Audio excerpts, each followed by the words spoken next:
Alright guys, I'm back for my second video of the day, and this one will probably be kind of brief. I'm going to talk about the New York Giants offense and what I think we should do going into this season. Obviously, the most important position on offense is that of the quarterback. We've got that guy, we've had him for years, that's Eli Manning.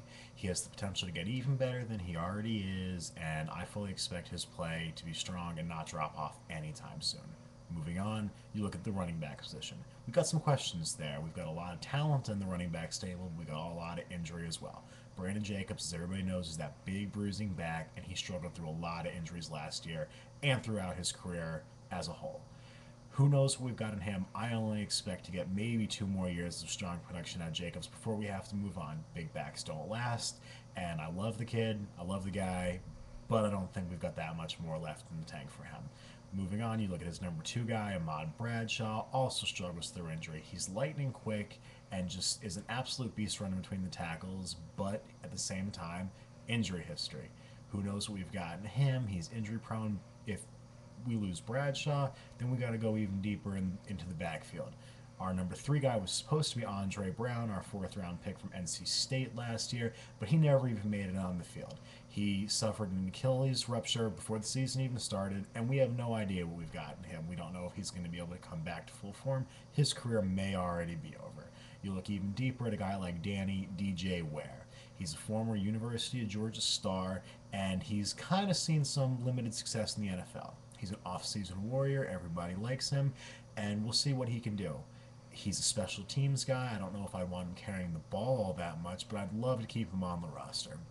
And then our last guy would be Gartrell Johnson. We brought him over on waivers from the San Diego Chargers last year, and he's played real well. I don't know if he'll make the final cut this year, and he's probably pretty expendable. Some team will probably grab him, and he'll end up being a good player for them. At fullback, we have Madison Hitchcock. He's a good player. He's a good blocker. He's a great run blocker, actually, and we like what we've got in him.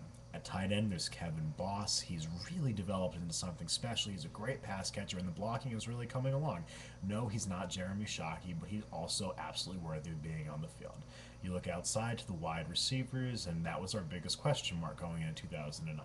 Now it's one of our biggest strengths. Steve Smith from USC was originally our slot guy, and he's absolutely exceeded my expectations as far as being a number one wide receiver. I love what he does. He's got sure hands. He actually does his absolute best to maximize yards after the catch, and he's absolutely serviceable as a number one. Our number two guy was our first round pick from last year, Hakeem Nicks of North Carolina. Nicks is a great player. He's developed strongly, and he may actually be the best receiver from that 2009 draft class. I love what I've seen from him. He can only get better. He will eventually be our number one guy, pushing Smith back to number two, or over to number two, rather, or back to the slot. Our number three guy is Mario Manningham. He's a first round talent, but he may not have it all upstairs. He was our third round pick 2 years ago, and he has games where he's on fire, and he has games where he's non existent, just like at Michigan. Moving on, you look at a guy like Dominic Hickson. He was our number one guy going into last year, but he should have never been that guy in the first place. He struggles as a wide receiver, but he's a great special teams guy. We'll keep him as our return guy, and truthfully, he probably doesn't need to be on the field unless it's in an absolute maximum 4 or 5 wide receivers set.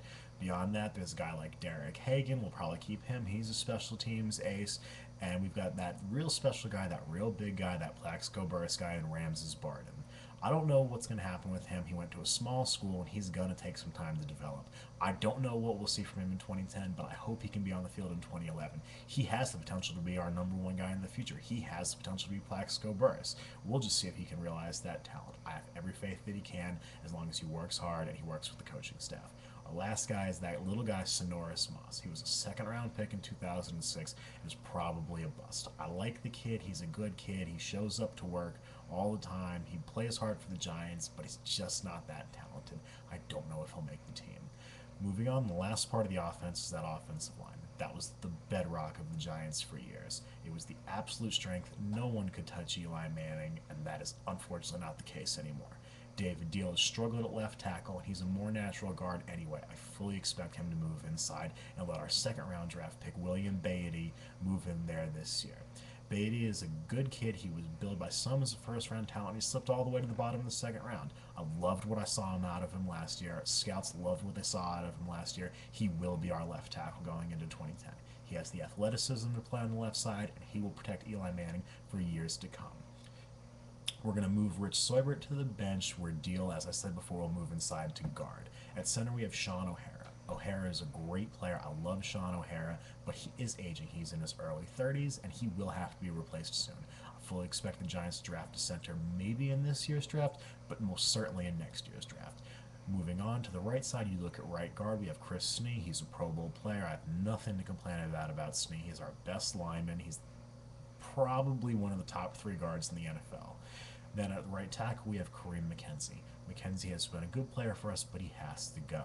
He's had injury history, he has penalty issues, and he just is a good player, but he's just getting too old to continue to play on our line. I fully expect the Giants to draft an offensive tackle early in this draft, and McKenzie will be replaced. So there you have it.